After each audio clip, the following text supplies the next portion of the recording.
Bonjour à tous et bienvenue dans Smart Patrimoine. Smart Patrimoine, l'émission qui vous accompagne tous les jours dans la gestion de vos finances personnelles à 13 h sur Bismart. Et au sommaire de cette édition, nous commencerons comme tous les mercredis avec notre rendez-vous crypto-monnaie ou crypto-actifs, l'écho des cryptos, où on se demandera quel est le potentiel des cryptos pour 2022. Une question que l'on se posera avec Faustine Fleuret, présidente de l'ADAN. Et ensuite, dans Enjeux Patrimoine, on se demandera si lever des fonds lorsque l'on est une femme est plus compliqué que lorsque l'on est un homme. Nous en parlerons avec Clémence Lejeune, fondatrice de Sacrées Femmes, mais aussi une des 14 femmes à l'origine du fonds Leia Capital qui ambitionne d'investir dans des projets portés par des femmes. Nous en parlerons également avec Catherine Abonanque, vice-présidente de Femmes Business Angel, qui a lancé récemment le fonds Win Equity dédié à la mixité. Bienvenue à vous tous qui nous rejoignez. Smart Patrimoine, c'est parti. Et on commence donc comme tous les mercredis avec l'écho des cryptos, votre rendez-vous crypto-monnaie donc dans Smart Patrimoine. On se posera ensemble la question du potentiel des crypto-monnaies pour 2022, des crypto-monnaies mais surtout de l'écosystème des crypto-actifs. On en parle avec Faustine Fleuret, présidente de l'ADAN qui est en duplex avec nous. Bonjour Faustine. Bonjour Nicolas. Bienvenue dans Smart Patrimoine. On va essayer de se projeter ensemble sur l'année 2022 durant une dizaine de minutes. On va essayer de comprendre quels sont les grands enjeux qui attendent l'industrie crypto en 2022. Par quoi est-ce qu'on commence, Faustine Fleuret? On commence peut-être par faire le lien avec les autres grands enjeux de cette année, notamment la présidence française de l'Union européenne ou l'élection présidentielle française. Ça va avoir un impact direct sur l'écosystème des cryptoactifs en France ? Alors effectivement, l'année 2022, elle est charnière pour la crypto, l'année politique. Alors il y a eu bien sûr le démarrage de la présidence française de l'Union européenne. C'est vrai que là, tout l'enjeu pour les cryptoactifs, c'est d'être consacré comme l'un des piliers de la stratégie en matière de finances numériques de l'Union européenne. Mais il y a également en fait des avancées réglementaires à attendre, là où la France a déjà été plutôt moteur jusqu'à maintenant. Mais donc sous présidence française, on peut s'attendre à ce que ça avance d'autant plus vite. Donc des textes comme MiCA, régime pilote, mais aussi des nouveaux textes beaucoup plus récents qui ont démarré en 2021, comme la réforme européenne en matière de lutte contre le blanchiment et financement du terrorisme. Donc tout ça sont des sujets qui touchent notamment le secteur des cryptoactifs. L'année politique 2022, c'est bien sûr pour les cryptos aussi beaucoup d'attentes par rapport aux élections présidentielles. Nous, à l'ADAN, ça fait quelques mois déjà que l'on sensibilise à ces sujets, que l'on essaye d'inscrire les cryptoactifs au cœur de la campagne pour qu'en fait ça devienne un sujet vraiment perçu comme une opportunité pour le développement économique français et que ça s'intègre dans le programme des prochains quinquennats. Des candidats. Et enfin, bien sûr, l'élection législative en juin, ça va achever, disons, ce semestre plutôt chargé. Et là, tout l'enjeu va être de sensibiliser notamment les nouveaux parlementaires qui pourraient arriver à ces sujets de cryptoactifs que l'on sait complexes et pluridimensionnels. Alors, deux sujets, si je comprends bien, sur cette année 2022. D'abord, il y a le côté réglementaire et si on fait le lien donc, avec ce que vous nous disiez au début sur la présidence française donc, de l'Union européenne qui vient de débuter, comme l'idée, si je comprends bien, c'est d'élargir au maximum ou en tout cas d'unifier une réglementation européenne des cryptoactifs, tout l'enjeu est de voir quelle place la France prendra dans cette réglementation alors que c'est le pays ou en tout cas un des pays le plus en avance sur le sujet aujourd'hui. Tout à fait. Alors, première remarque, même si on va avoir une avancée concernant la réglementation européenne, 2022 n'actera pas la fin du régime français. Donc c'est vrai qu'en France, on a déjà une réglementation très spécifique sur les marchés de cryptoactifs. Le cadre européen se construit en parallèle et on ne s'attend pas à ce qu'il vienne remplacer dès 2022 le cadre français. Ceci dit, on a eu en 2021 beaucoup de débats, notamment sur MiCA, qui ont été plutôt laborieux. Donc ça a retardé de beaucoup les progrès sur la construction de ce cadre européen pour les cryptoactifs. Et on espère en fait que sous présidence française, on puisse un peu débloquer la situation et que le trilogue européen sur le texte MiCA notamment commence. Alors au contraire, sur l'autre texte régime pilote qui lui concerne tout ce qui va être instruments financiers émis et échangés sur des, réseaux blockchain, en 2021, on a eu des avancées, plutôt importantes, un accord politique au niveau européen et 2022, ça sera davantage, un enjeu de mise en place de ce régime pilote plutôt que de continuer à discuter, du fond et donc on s'attend à ce qu'en septembre 2022, on ait les premières expérimentations dans le cadre de ce régime pilote, de projets de security token qui puissent, avoir lieu. Voilà, encore cette année, nos PSAN, nos prestataires de services, sur actifs numériques, français, vont continuer, à être sous cette réglementation française. En 2022, ce qu'il faut, certainement pour eux, c'est commencer à se préparer à, l'arrivée de ce cadre européen, dans les prochaines années et à la transition. Donc on le sait aujourd'hui, on a 28, PSAN enregistrés à l'issue de l'année 2021. Donc c'est des acteurs qui sont tout à fait prêts à ce qui arrive en matière de lutte contre le blanchiment et le financement du terrorisme au niveau européen et au contraire, on va harmoniser, toutes les exigences que respectent déjà les acteurs français, au niveau de tous les acteurs européens. Pour Mika, l'enjeu va être plutôt de se préparer via l'agrément optionnel français. En 2021, on n'a toujours pas de PSAN agréé, et donc notre, disons combat, notamment sous présidence française, c'est que l'agrément français puisse être concrètement un avantage, afin de se préparer au cadre européen, de façon, anticipée pour les entreprises françaises. Et donc de faire valoir potentiellement cette avance réglementaire vis-à-vis des acteurs français. Un mot toujours de cette élection présidentielle, enfin de ces deux élections présidentielles et législatives qui arrivent en 2022. Vous nous avez mentionné le mot opportunité. Comment est-ce qu'on peut faire comprendre à des hommes et des femmes politiques qui suivent les sujets crypto de près ou de loin que ça peut représenter une opportunité en France? Alors, il y a un premier travail, en fait, avant de construire et d'expliquer les opportunités, c'est plutôt de déconstruire, et notamment, on a beaucoup d'idées, préconçues qui, circulent, et continuent à circuler sur les cryptoactifs. Donc ça, c'est la mission, de l'ADAN, mais aussi des entreprises du secteur en général, la mission pédagogique, de justement reposer les bases d'un débat, disons, sain sur, les cryptoactifs. Ensuite, justement, par rapport à enfin, après avoir déconstruit, les idées préconçues, il faut construire et expliquer l'intérêt des cas d'usage.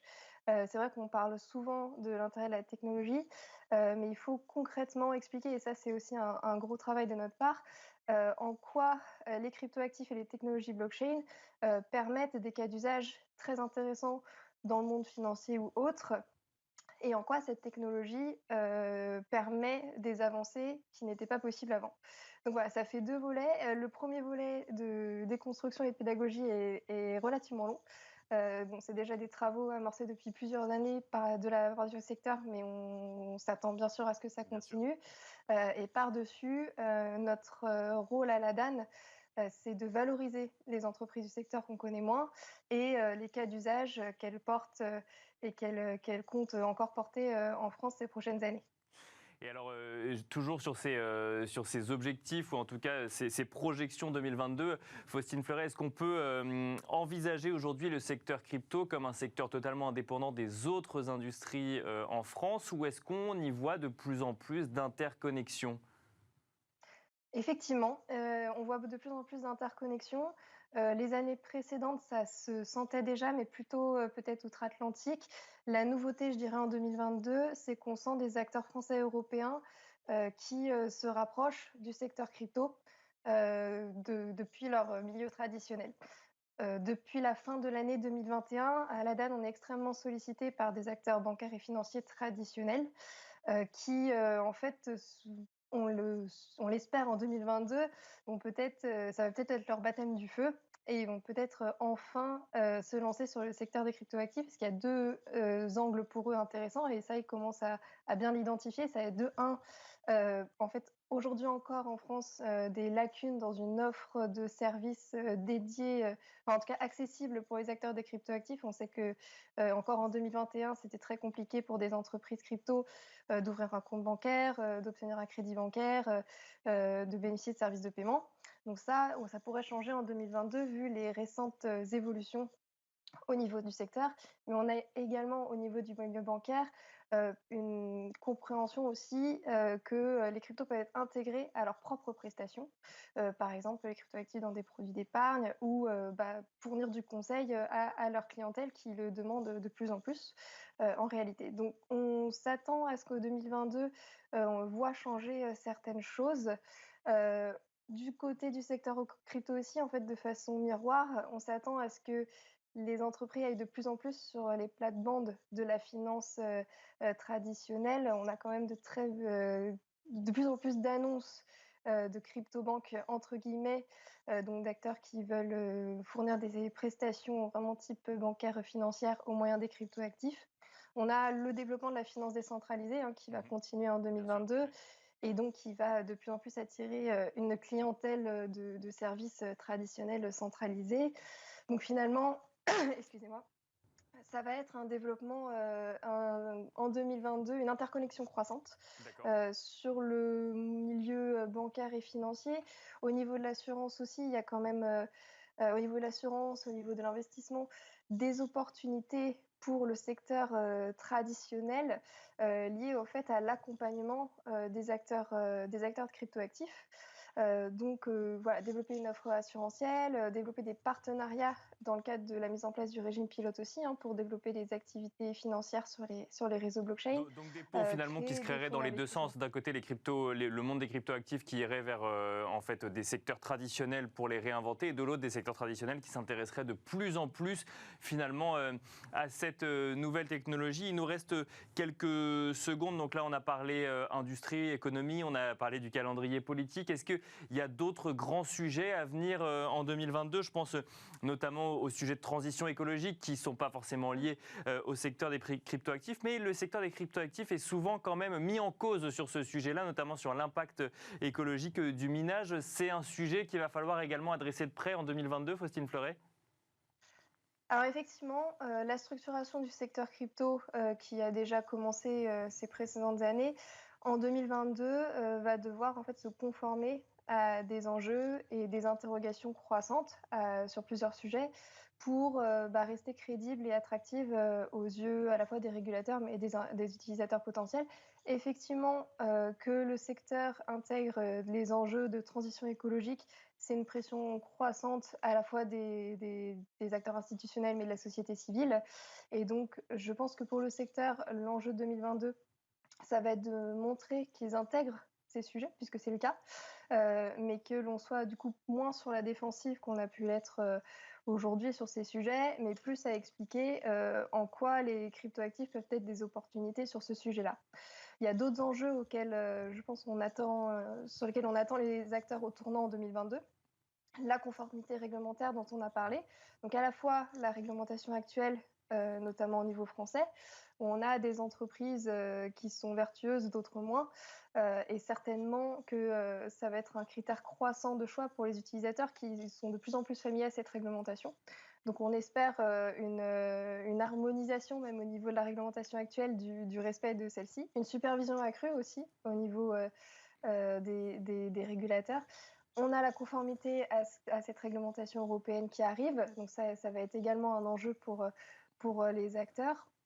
Et enfin, sur plusieurs typologies de risques, la structuration du secteur crypto implique que les entreprises montrent qu'elles le gèrent très bien et améliorent leur gestion. Il y a des risques sur lesquels les acteurs se sont depuis très longtemps le préviennent et le maîtrisent depuis très longtemps. Je pense au risque de blanchiment financement du terrorisme.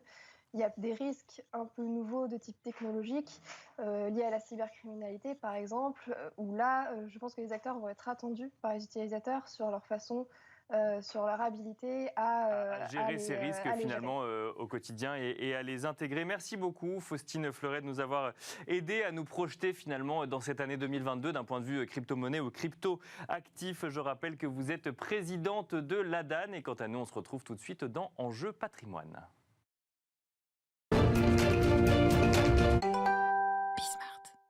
Et on enchaîne à présent avec Enjeu patrimoine, un enjeu patrimoine où on va se poser la question des levées de fonds lorsque l'on porte des projets entrepreneuriaux, mais on va se poser la question sous un angle précis. Est-il plus difficile de lever des fonds lorsque les équipes dirigeantes sont des équipes féminines? Une question que l'on va se poser avec Clémence Lejeune, fondatrice de Sacrées Femmes, mais aussi une des 14 femmes à l'origine du fonds Leia Capital qui ambitionne d'investir dans des projets portés par des femmes. Bonjour Clémence Lejeune. Bonjour Nicolas. Et on en parle également avec Catherine Aboninck, vice-présidente de Femmes Business Angel. Bonjour Catherine Aboninck. Bonjour. Bienvenue sur ce plateau également, Femmes Business Angel qui a lancé récemment, on aura l'occasion d'en reparler, le fonds Win Equity dédié à la mixité. Mais je rappelle un mot peut-être sur Femmes Business Angel, c'est 150 femmes environ Business Angel qui investissent dans des projets entrepreneuriaux. Donc la question qui va nous animer aujourd'hui, c'est la question des difficultés de lever des fonds lorsque l'on est une femme et qu'on porte un projet entrepreneurial. Il y a beaucoup de chiffres sur le sujet, notamment le baromètre Sista, donc, qui est édité par Sista, mais aussi par le Conseil national du numérique et le Boston Consulting Group. Il y a un chiffre moi, qui m'a marqué, c'est les investisseurs donc, privilégient les équipes masculines. Mais si on regarde les chiffres, c'est 85% des startups financées sont portées par des équipes masculines et c'est 90% des fonds levés en 2020. Là, on est, c'est des chiffres qui donnent un peu le vertige, Clémence Lejeune, quand même. Ça donne le vertige et c'est justement pour ça que nous avons créé Leia Capital avec pour ambition première de casser le plafond de verre des femmes entrepreneurs pour qu'elles puissent être financées. Parce que vous vous rendiez compte que dans le système actuel, il était compliqué pour une femme entrepreneur ou une équipe de femmes entrepreneurs d'accéder à des fonds quand elle voulait lancer un projet ? Alors effectivement, les chiffres parlent d'eux-mêmes. Pour une femme entrepreneur, il y a plusieurs difficultés, plusieurs biais, si on peut dire. Déjà, sur la forme, il est prouvé qu'une femme, quand elle a un ton un petit peu plus soft, si on peut dire, un peu plus intimiste, elle a 18% moins de chances de lever des fonds qu'un homme. D'accord. Il y a aussi sur le fond. Donc la forme d'abord et le fond. Sur le fond, une femme va peut-être être moins agressive, aussi bien dans la façon de parler, mais aussi dans les chiffres qu'elle va présenter, dans ses business plans, dans le marché qu'elle peut atteindre avec son entreprise. D'accord. Et un pitch moins agressif est un projet qui va sembler moins ambitieux. Et donc, les investisseurs vont moins investir chez elles. C'est intéressant, ça veut dire que la première limite que vous voyez, c'est celle de l'exercice en fait, de présenter son projet, que ce soit sur la forme ou sur le fond. Exactement.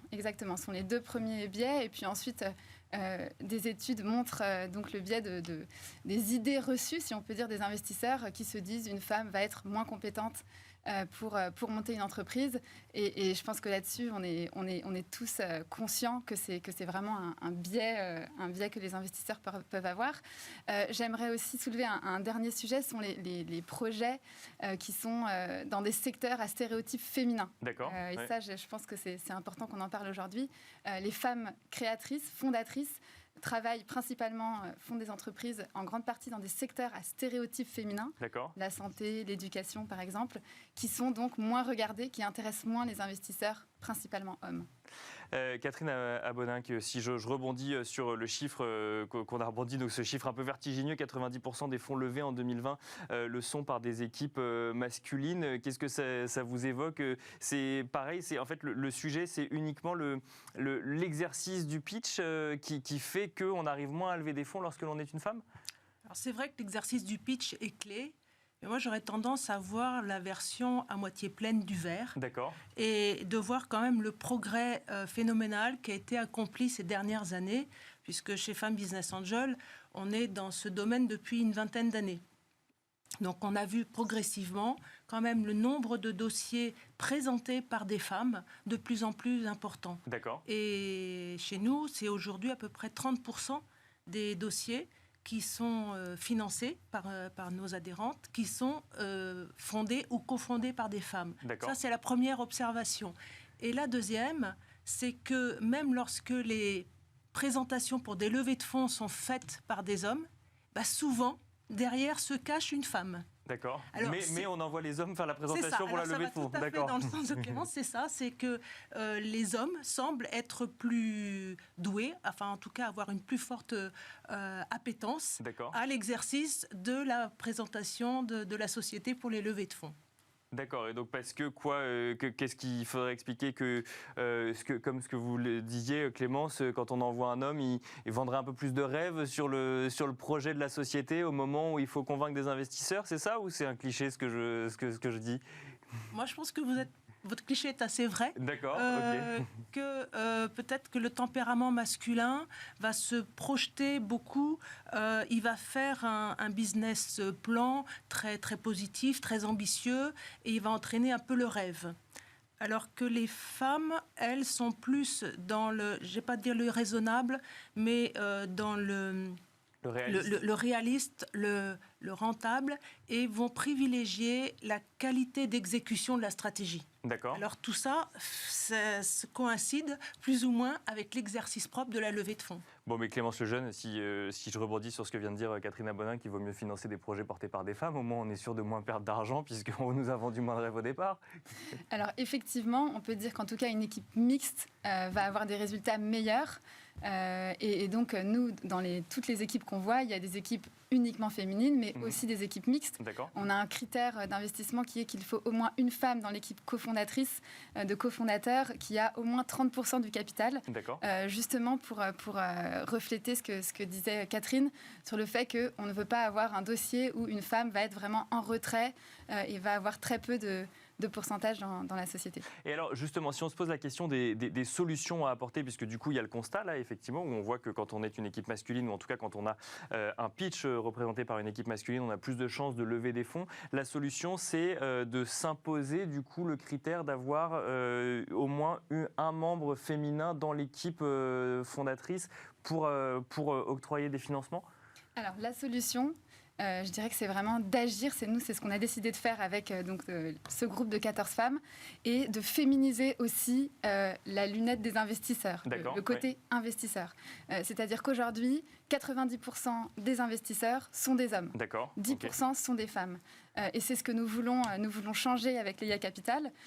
Donc nous sommes très récents, nous avons lancé l'initiative, le fonds l'année dernière, il y a un mois, en décembre. Et on est convaincus que si on change cette lorgnette, si on change donc ce groupe d'investisseurs, on va réussir à financer plus de dossiers féminins. Et ça rejoint ce que je vous disais tout à l'heure sur les projets, en particulier dans les secteurs stéréotypés féminins. Et je voudrais prendre celui de la Femtech. Female Technology, qui est le secteur de la santé de la femme. Comment aider le secteur de la Femtech à se faire financer? Comment est-ce qu'une femme qui porte un projet, et c'est ce que vous faites chez Sacré Femme pour le coup. Sacré Femme, donc je suis dans ce secteur de la Female Technology, les technologies au service de la santé de la femme. Comment financer ces projets avec devant soi 90% d'investisseurs hommes qui ne sont pas concernés par ce sujet, qui est d'ailleurs un sujet tabou. D'accord. Et donc là, c'est un très bon exemple, ce sujet de la Femtech. Ça veut dire que, parce qu'on pourrait se dire, l'investisseur, de toute façon, il va regarder, je mets tant, combien est-ce que je gagne, est-ce que ce projet a un potentiel ou non. Et en fait, non, ce que vous dites, c'est qu'il y a un biais finalement sur en fonction de ce qu'on est, si on est un homme ou une femme, des secteurs qu'on va regarder, parce que c'est les secteurs qui nous concernent, donc dans lesquels on peut se projeter. Bien sûr. Alors déjà, si en plus le secteur est tabou, ça rajoute une complexité, bien sûr. Mais effectivement, tous ces secteurs qui touchent plus les femmes, qui concernent les femmes, et qui sont des secteurs clés comme l'éducation. J'ai mentionné la Femtech, mais l'éducation, c'est la même chose, ça touche plus les femmes. L'investisseur homme va se sentir moins concerné, va moins comprendre le marché, va moins le connaître, il va lire moins de choses dessus, va moins connaître la taille de marché. La Femtech, aujourd'hui, on en parle à un investisseur homme, très peu savent que le marché est gigantesque. Très peu savent qu'il y a déjà une licorne aux États-Unis depuis cet été avec Maven Clinic. Donc c'est finalement l'appétence aussi du secteur qui va déterminer l'investissement. Catherine Abonin, même question sur les solutions qu'on peut apporter. Donc effectivement, vous nous disiez tout à l'heure qu'il vaut mieux voir le verre à moitié plein. Pour autant, on peut peut-être l'équilibrer encore un petit peu plus, ce verre. Quelles sont les solutions qu'on peut apporter pour qu'il y ait plus de projets féminins financés ? Alors déjà, comme vous le faites aujourd'hui, en parler. Bien sûr. Parce qu'il y a une sensibilisation des femmes aux questions de l'argent qui reste à faire en France. On parle de l'entrepreneuriat, on parle moins de l'investissement. Donc il faut se libérer par rapport à ça et oser en parler en famille, professionnellement. Bon, donc là, encore une fois, beaucoup de progrès effectués, mais il faut continuer d'avancer. Et l'autre point, c'est vraiment encourager la présence des femmes dans tous les secteurs. C'est vrai que chez Femmes Business Angel, on a vu aussi beaucoup de dossiers présentés dans le domaine de la santé et de l'éducation. On a une grande fierté, c'est que dans les dossiers financés en 2021, finalement, on a trouvé plusieurs fintech, nous avons financé plusieurs fintech. On a trouvé des beaux projets également dans le BTP. D'accord, portés par des femmes, donc portés par des femmes. Alors, nous, c'est peut-être un peu notre prisme, parce qu'on croit aussi beaucoup à la mixité, mais on a vraiment envie de forcer, d'aider à la présence des femmes dans les secteurs où elles ne sont pas attendues. Alors, il est vrai aussi qu'on regarde des dossiers dans la femtech, etc. Et que là, on sent qu'on touche encore quelques tabous dans la société française. Donc, on essaie de les repousser un à un. Mais c'est intéressant parce que c'est deux initiatives différentes. Clémence Lejeune, vous nous dites qu'il faut amener les investisseurs hommes à regarder des secteurs d'activité dans lesquels il y a des projets entrepreneuriaux qui sont peut-être plus féminins, avec ce biais plus féminin. Et vous nous dites, vous, il faut également emmener les entrepreneurs femmes dans des secteurs qui sont généralement identifiés comme des secteurs plus masculins, pour le coup. C'est ça. Mais je crois qu'on partage le credo de la valeur de la mixité. C'est ce qu'on essaye d'encourager dans l'entrepreneuriat. Et nous, on s'appelle Femmes Business Angel. On a souhaité amener les femmes à l'investissement. Mais chez WinEquity, on a le credo, vraiment, de la thèse d'investissement, c'est la mixité entrepreneuriale et actionnariale. Donc ça veut dire avoir des femmes et des hommes au capital de sociétés qui portent le projet. Donc on revient sur la complémentarité dont parlait Clémence Lejeune tout à l'heure. Ouais. Échanger les regards. Échanger les regards. Un mot peut-être de l'EIA Capital, Clémence Lejeune, vous nous en avez parlé. On est essentiellement sur de l'amorçage, sur des tout débuts de projets, sur de l'accompagnement au tout début des projets portés par des femmes. Bien sûr. Ou par des équipes mixtes, comme vous le disiez tout à l'heure. Ou par des équipes mixtes, effectivement. Alors nous, oui, effectivement, on est 14 femmes qui mettons ensemble notre argent dans un véhicule qui investit donc, dans des sociétés mixtes ou fondées par des femmes. Et donc, nous investissons dans tous les secteurs. Donc, j'ai mentionné effectivement les secteurs à stéréotypes féminins, mais on investit dans tous les secteurs, en amorçage, en pré-seed. Nous, notre idée, c'est vraiment d'accompagner des femmes ambitieuses avec des projets ambitieux et de leur donner des ailes. En étant à leur côté. Donc, quand l'EIA Capital investit dans un projet, derrière, il y a 14 femmes, 14 réseaux, 14 cerveaux pour les soutenir. Qui accompagnent finalement le projet. Catherine Aboninck, même question pour finir sur WinEquity. Donc vous nous avez dit que c'est effectivement dédié à la mixité. Là, pour le coup, on est sur quelle stratégie d'investissement chez WinEquity ? Alors, c'est une thèse d'investissement complémentaire de celle de l'association. Sur le même créneau, celui de l'amorçage, des entreprises de tout secteur, portées par une femme ou cofondées par une femme, avec des levées de fonds qui sont aux alentours de 2 millions d'euros, avec des tickets d'investissement qui sont de 100 à 200 000 euros. Et surtout, on garde chez WinEquity le credo, comme chez Femmes Business Angel, du co-investissement. D'ailleurs, l'association et le nouveau fonds co-investissent ensemble.